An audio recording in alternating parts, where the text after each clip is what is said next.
I've told you this story before, but a good story is worth repeating. When I was around age 18, I read a book that changed my life, and no, it wasn't 100 things that changed my life in that book, but a single quote which goes like, "If you want to become who you are not, you have to do what you have never done." This quote is simple or even a common sense, yet it influences the way I see the world ever since then. Up till today, my mind always works in terms of give and take, sacrifice and gain, giving up and getting back. Whenever I think of having something I don't have, I always think about what I need to change in my life, thought, or environment. Unfortunately, most people don't think this way. In my observation, I've seen people who want to get without giving. I've seen people who want to build a successful business without sacrificing their sleep, freedom, or even friendship and entertainment. I've seen people who want a new life, but they don't want to change their lifestyle. This, I think, is one of the reasons why most people fail in life. So let's talk about the world right now. If you have to become a better or richer individual in the next 12 months, this video will suggest 3 things you have to do to become richer. If you're an entrepreneur or a business person, we specially invite you to join our motivational channel, which was designed to give you daily inspirations so that you will have the strength to pursue and achieve your most important dreams. We call this channel Hunt TV, and you can join in the description box. 1. Stop living as though you have a government. I grew up in a developing country where my father was a local politician. He never held any elective position because he is illiterate, but he loved politics as much as he loves his eyes. I often hear my father and other people complain about the government. I probably believed they were right because I was much younger then. However, when I grew older and noticed what happened from one government to another, I discovered that the government wasn't there to solve anybody's problem, but to talk about it. When it comes to your problems, politicians know how to talk about it because most of them are orators. However, when it comes to solving your problems, I'm sorry, you're on your own. Today, whether I listen to people or read the online comments, it's all the same. Most people blame the government for their woes. This is called victim mentality. This is what you do when you think you are powerless. Fortunately, you are powerful. Only if you make up your mind to use your power. About 12 years ago, I decided to be free from depending on the government or I die. It was a simple decision. I just wanted never to have to wait for the government for anything. Yes, it was the toughest journey of my life, but today, I'm not accountable to anyone, nor do I expect any human being to do me a favor or help me out.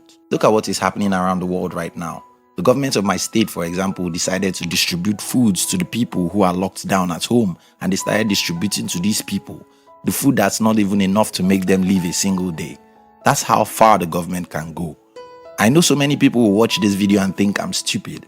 Why do you say we shouldn't depend on the government? Don't they collect our taxes? Aren't they supposed to be responsible for their citizens? Well, you have some good points, but I don't live my life with such a mentality.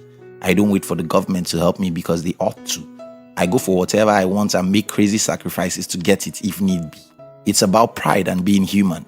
You have that pride and dignity inside you. Your life is more precious than to leave it expecting the government to rescue you because the government would never do. Stop living as though the government is your father who cares about you because that is not true. 2. Stop hating the rich. The richest man in my country is also one of the most hated. Of course, so many people hate the politicians than him, but he will rank very high amongst the most hated men in my country. But why? Why do people hate the rich? The rich are greedy. They are thieves. They are monopolists. They are everything evil. They are in Illuminati. Ouch, I'm tired. Can you give me a break and allow me to tell you the truth? The truth is this. Most humans are greedy. Most humans are selfish. Most humans are liars. Most humans do wrong things all the time. It's like saying, I hate the rich because they have 2 hands. Well, everyone has 2 hands. This isn't to justify evil, but to put it in the right perspective. There are honest, wealthy people, and there are dishonest, poor people everywhere. There are generous and righteous rich people, and there are evil, stingy, poor people everywhere.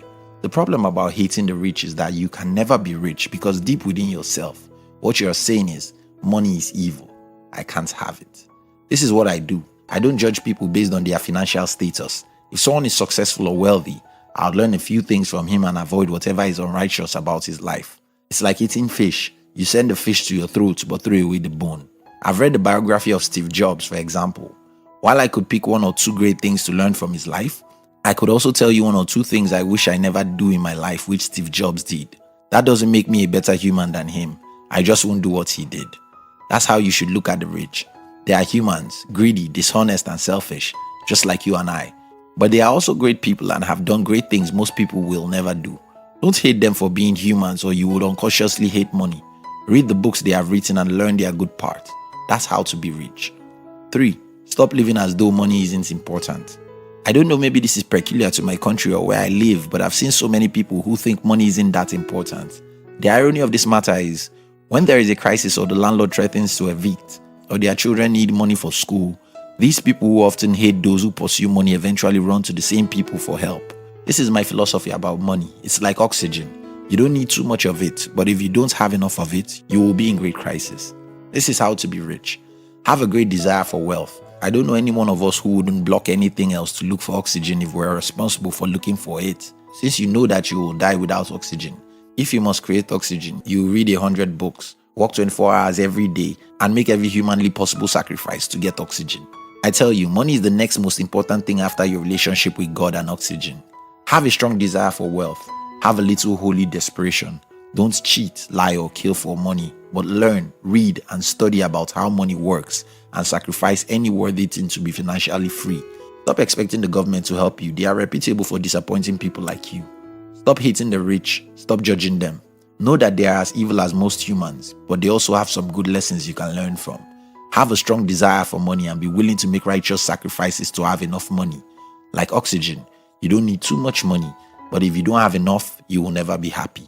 And just before you go, watch other videos on YouTube. If you are an entrepreneur or an ambitious person, we invite you to join our motivational channel. The objective of the channel is